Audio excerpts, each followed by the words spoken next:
Di dalam sebuah dialog antara Presiden Uni Eropa von der Leyen di India dengan pejabat India di awal April 2022 bisa menjadi pelajaran yang sangat baik bagaimana nanti kita Indonesia yang nantinya akan menjadi negara besar untuk menjalankan strategi bernegaranya. Dialog tersebut patut dipelajari dengan seksama. Kita semua tahu posisi India dalam voting di PBB untuk mengutuk serangan Rusia ke Ukraina adalah netral. Di mana India, walau dekat dengan Inggris dan Amerika, serta sangat anti Tiongkok, memilih netral. Bahkan masih melakukan hubungan bisnis, tidak ikut melakukan sanksi ekonomi. Hal ini membuat Inggris dan Uni Eropa mengadakan pertemuan diplomatis ke India. Sekedar mengingatkan, di dalam manuver sebuah negara, maka bermain cantik ala Soekarno itu penting. Namun sayang, hingga 6 presiden setelahnya masih belum menunjukkan jati diri bangsa Indonesia sebagai pemain global. Untuk itu, kita akan menjelaskannya. Kita contohkan India. Sebelumnya, kita jelaskan bagaimana Tiongkok bermain dalam percaturan politik dunia. Tiongkok seakan perang lawan Amerika. Namun transaksi terbesar dagang ternyata Tiongkok impor dan ekspornya ya ke Amerika. Begitu juga Amerika. Transaksi terbesar negaranya ya dengan Tiongkok, baik ekspor ataupun impor. Hal itu semua adalah secara dagang atau secara ekonomi. Namun secara ideologi Tiongkok dan Amerika berseberangan. Jadi yang perang adalah ideologinya, bukan dagangnya. Catat itu ya. Tiongkok yang komunis, Amerika yang demokratis itu sangat berlawanan. Secara ideologi mereka perang. Amerika ingin semua negara itu menjadi negara demokrasi. Tiongkok tidak mempromosikan komunisnya, namun mempromosikan bantuan dalam tanda petik uang yang di kacamata pertahanan negara adalah jebakan. Tujuannya untuk menciptakan ketergantungan pada Tiongkok. Dengan demikian, tujuan bernegara Tiongkok untuk menghidupi 1,5 miliar penduduknya bisa bertahan selamanya. Disinilah Amerika tidak senang karena banyak kehilangan pengaruh di banyak negara yang berpaling ke Tiongkok. Di posisi dunia, ideologi Tiongkok itu dekat dengan Rusia, terutama cara kepemimpinan para pemimpinnya yang saat ini mengendalikan dua negara tersebut, yaitu otokrasi. Otokrasi adalah penguasa tunggal, sama halnya dengan Erdogan di Turki. Karena itu ketiganya dekat sekali hubungannya. Tiongkok itu membangun hubungan lebih personal pada mitra negara-negaranya. Xi Jinping dekat dengan Putin, dekat dengan Erdogan, dan Putin juga dekat dengan Erdogan. Mereka telepon-teleponan mungkin tiap minggu 1 kali selama menjabat. Dekat sekali hubungan pribadi mereka. Dan ingat, padahal Turki itu NATO loh ya. Kembali ke India. Ketika India ditekan Amerika dan Eropa Barat, Menteri Luar Negeri India menjawab taktis tekanan tersebut yang membuat ketua delegasi Uni Eropa tersebut terdiam. Ketika dikatakan oleh delegasi Uni Eropa, membeli minyak Rusia artinya membantu Rusia membunuh manusia tak berdosa di Ukraina. Maka jawaban panjang Menteri Luar Negeri India dengan mengatakan, siapa sesungguhnya yang membeli minyak dan gas dari Rusia yang terbanyak? Dari 12% minyak dunia yang dihasilkan oleh Rusia, 70%-nya dibeli oleh Eropa Barat, dan hasil gas alam Rusia, Eropa Barat membeli 60%-nya. Sudah sejak lama Eropa Barat bergantung pada Rusia. Kemudian dilanjutkannya. Untuk membangun kekuatan perang Rusia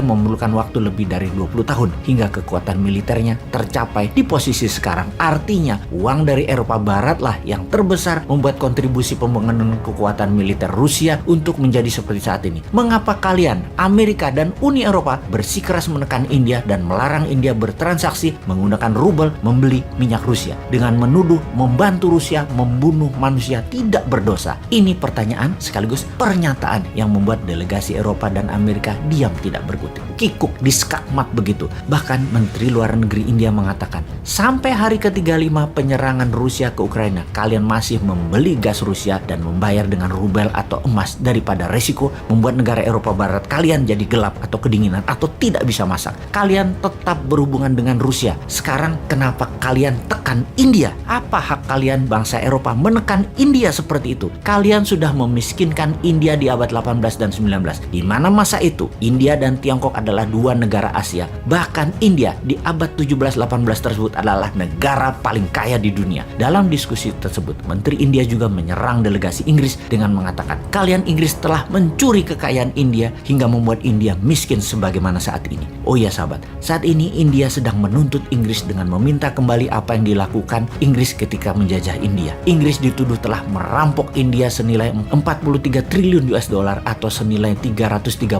kali APBN Indonesia sekarang. Sang menteri pun melanjutkan, kalian Inggris membuat India di masa kemerdekaan selepas Perang Dunia Kedua menjadi negara termiskin dunia. Sekarang kalian mau mengatur India untuk taat pada kalian dan menentang Rusia. India adalah negara berdaulat. India bisa melakukan apapun tanpa ada yang boleh mendikte. Kalimat dari Menteri Luar Negeri India tadi demikian kuatnya sehingga menjadi menjadi pembicaraan dunia. Inilah yang kita, bangsa Indonesia, juga ingin mengatakan kepada dunia. Belanda telah merampok lebih dari 30 triliun dolar. Harus kita buat jera itu Eropa Barat. Indonesia harus menuntut dan meminta hak kita dengan menyuarakan kedaulatan negara Indonesia tanpa takut akan pengaruh Tiongkok, pengaruh Amerika, dan pengaruh Eropa untuk punya hak hidup sendiri di atas kaki sendiri. Kita tuntut mereka semua. Sulit kalau Indonesia pakai uang IMF karena ada uang Belanda di sana misalnya. Sulit kalau kita mau berdiri netral, beli minyak Rusia agar harga BBM rakyat murah karena 20% lebih murah beli minyak Rusia daripada minyak Arab dan minyak Amerika, agar Indonesia sungguhnya